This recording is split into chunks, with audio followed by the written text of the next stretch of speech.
You know, there are some criminal cases that just stick with you, and the Lucy Letby case is definitely one of them. Well, a new Netflix documentary has thrown this whole thing right back into the spotlight. We're talking about the neonatal nurse convicted of murdering 7 newborns. But here's the thing. This film isn't just a recap. It's asking a really tough question. What if the conviction was a mistake? So today, we're going to break down the case, look at this new evidence, and figure out why it's causing such a huge debate all over again. And it all kind of comes down to this one quote: "No one actually saw her do it." Now, what's so wild about that statement is who said it. That's from Dr. John Gibb, one of the very doctors who first sounded the alarm about Lucy Letby. So when he says something like that, you have to wonder what's going on. His doubt is what's really fueling this whole new conversation. So let's rewind a bit. How did we even get here? All right, to really get why this documentary is causing such a stir, we need to go back to the beginning. Let's do a quick briefing on the core facts of the Lucy Letby case. So, who is Lucy Letby? She was a registered nurse working in the neonatal unit at the Countess of Chester Hospital in England.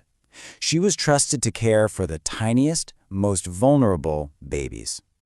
The whole story really kicks off between June 2015 and June 2016.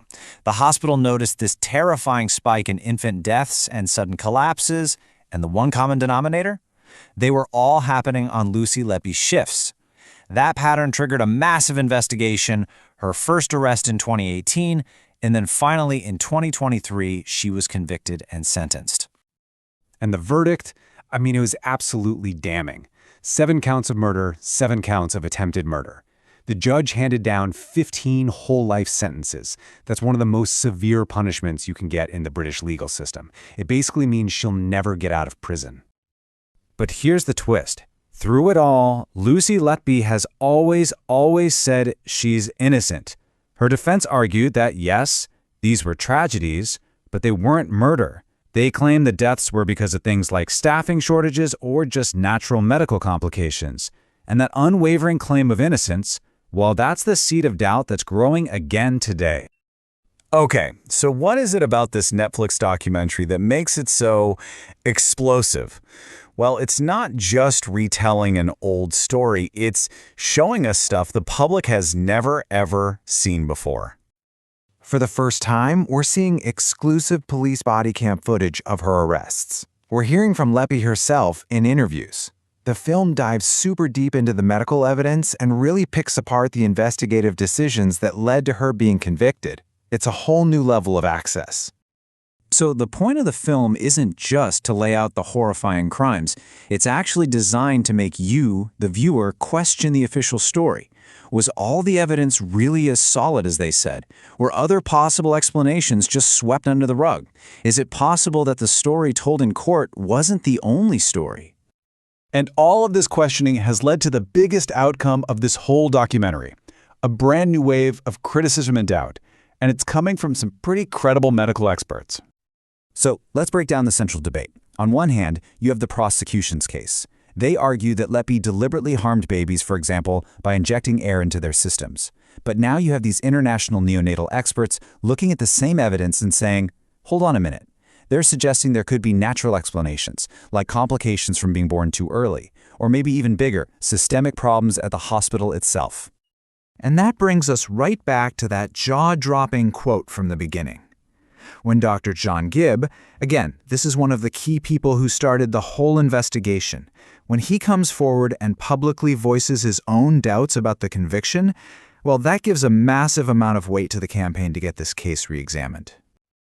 As you can imagine, this whole renewed debate is having a huge impact, not just on the public, but on the people closest to the case.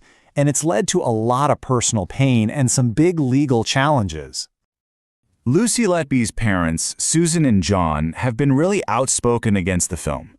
They called the use of police footage from inside their home, footage that shows their daughter being arrested, a complete invasion of privacy. Just devastating for them. From their point of view, their daughter was made a scapegoat.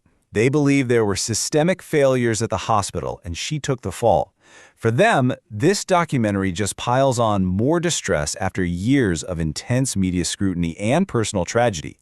It just reinforces a story that they completely and utterly reject. So where does that leave things legally? Well, it's complicated. Letby's first formal appeal was denied, but her legal team has submitted a bunch of this new evidence, a lot of it highlighted in the documentary, to something called the Criminal Cases Review Commission, or the CCRC. So now they're just waiting to see if the CCRC thinks there's enough here to send the case back to the Court of Appeal for another look. So you have to ask, why does this one case continue to grab so much attention? I think it's because it taps into fears and questions that are so much bigger than just what happened in a single hospital.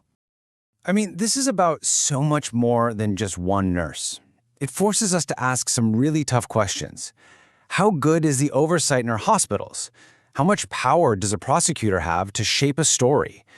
Can we always trust our justice system to get it right? And maybe the biggest question of all, what role does the media and a documentary like this play in shaping how millions of people see guilt and innocence? So at the end of the day, we're left with this huge fundamental question. Was justice truly served in the case of Lucy Letby? Or has this documentary peeled back a layer to reveal something much more unsettling, something about the nature of evidence, the power of doubt, and the very foundation of the justice system we're all supposed to trust?